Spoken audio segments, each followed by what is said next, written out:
I'm Tim Irwin. I have Huntington disease. That's a rare neurological disorder. I was diagnosed when I was 31, and that's at the time I lost my sales career.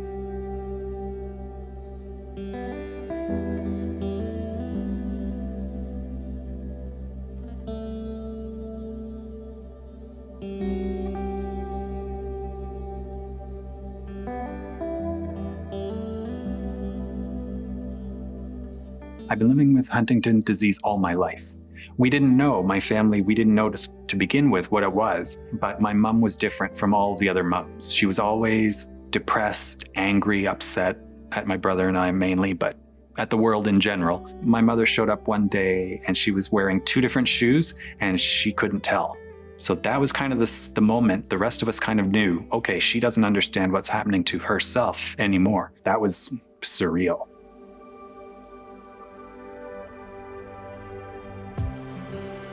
Not unlike my mom's situation, I couldn't keep up the pace at work. That was effectively it.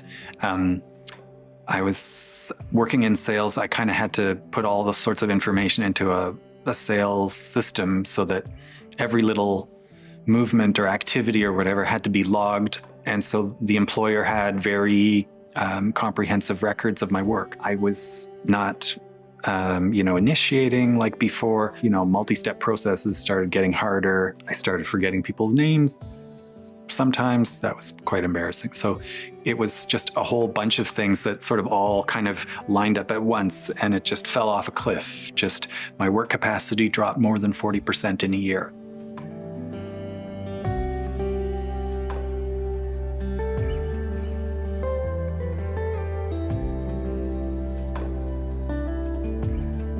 Young onset dementia and Huntington disease manifest really, really differently. Originally was observed, it was just the Huntington's chorea. So it was those involuntary movements of the body. There are a lot of cognitive issues, psychological, emotional, and plus all sorts of other physical things. So one of them is the loss of the control of the voluntary body movements. So if I was trying to put the cup down, on the table, and I thought, okay, I've got the cup now onto the table, it's safe to let go of it and then let it go, but it might be meters off the table still.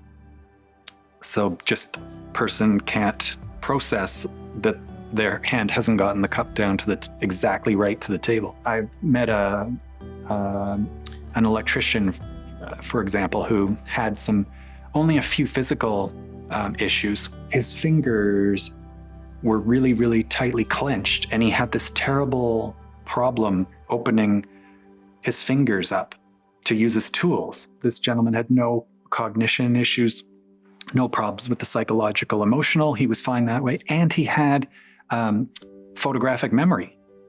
So that's how differently this presents symptomatically.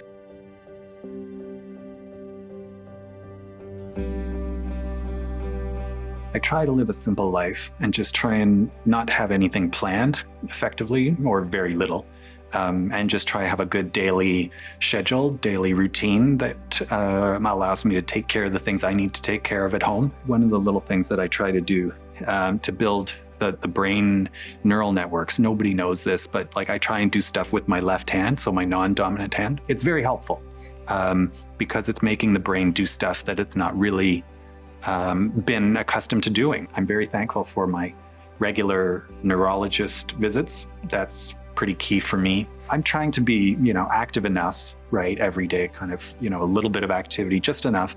And so a lot of that is walking, going up and down stairs and things. So there's a lot that one can do.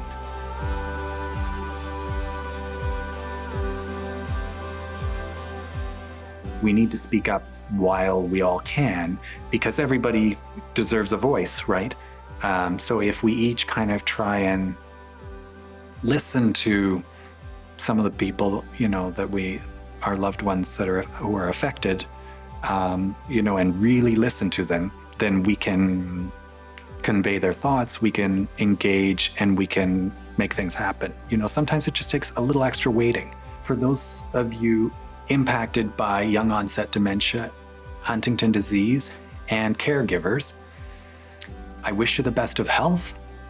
I wish you that you find support that you need, and hopefully that's in your community. We share from one another, and that's everybody really benefits. And so that's the community of caring that is in action here.